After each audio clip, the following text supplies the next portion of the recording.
মুছলমানে হওক বা হিন্দুৱে হওক কোনো ব্যক্তিকে মাটিৰ পাত্তা দিবলৈ সক্ষম নহল। তেওঁ ইচ্ছাকৃতভাৱে দিবলৈ নিবিচাৰিলে। জনসাধাৰণৰ মাটিৰ সমস্যা সমাধান কৰাৰ বাহিৰে তেওঁ কিন্তু নিজে আমাৰ পৰ্বতজলা অঞ্চল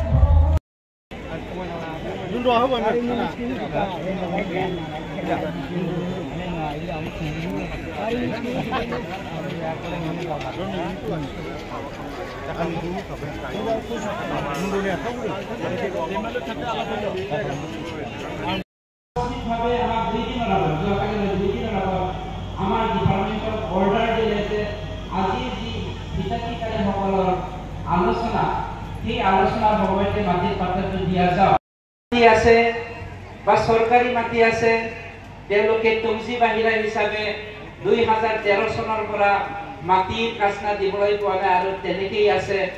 আমাৰ অলৰেডি ইয়াৰ ওপৰত ইচি মিটিঙত আলোচনা কৰি লোৱা হৈছে আৰু থুৰীয়া অঞ্চলতো মাটিৰ সমস্যা আছে।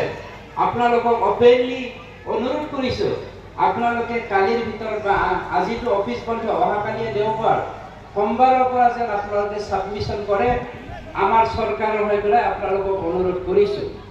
অকল জালাবিলা আৰু থুৰীয়া সকলোৱে নহয়, পৰ্বতজলা অঞ্চলৰ যিমান ভাৰতীয় নাগৰিক আছে সকলোৱে যেন সজাগ হওক।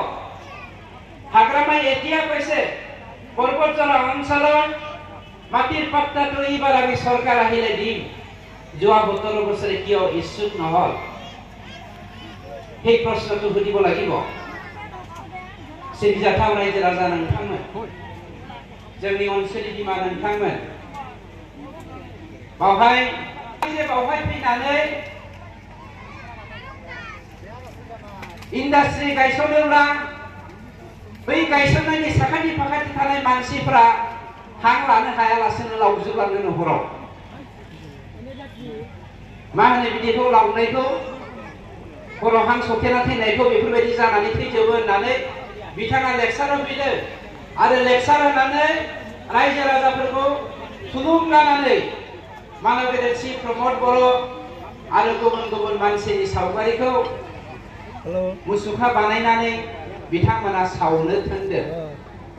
बिथांमोना पेट्रल लुना होदों। जाय मानसिखौ पेट्रल लुनानै बिथांमोना थैनो थाखाय थुलुंगादों। आं बे मालतीरानि दावराव देख्रेब आदा मोनसे बुंनो नागिरदों।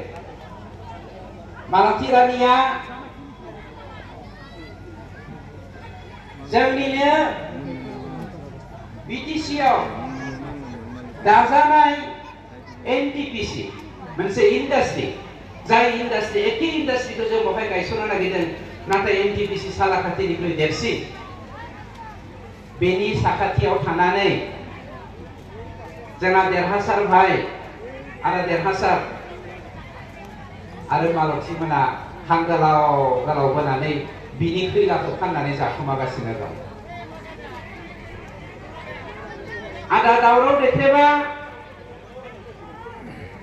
जेब्ला दुलाराय बर' फरायसा आफादनि रां भान्दारिफोर डिभाइड आसाम 50-50 सोमावसारनायखौ बर'फोरनि गेजेराव बिथांमोनानो फोसावदोंमोन आरो बै समाव पर्बतजलानि साल दंफां, जोंनि कसुगाव ओनसोलनि साल दंफांखौ दावराव देख्रेबनि बिथोन बायदिनो थोननानै ध्वंस खालामनानै बे थाखाजोंनो যাৰ দ্বাৰাই আমি ভাৰতীয় নাগৰিক হিচাপে মৌলিক অধিকাৰটো পাবলৈ সক্ষম হৈছো। চকু দি পেলাই আমি কথা ক'বলৈ সক্ষম হৈছো। হাঁহি মুখেৰে এসাঁজ ভাত খাবলৈ সক্ষম হৈছো। শান্তিৰে আমি এই ভূমিটি শুবলৈ সক্ষম হৈছো, যাক আমি 35 বছৰ অপেক্ষা কৰি আছিলো। আপোনালোকক অনুৰোধ কৰিছো, বহুত মানুহে বহুত কথা ক'ব। আজি আমি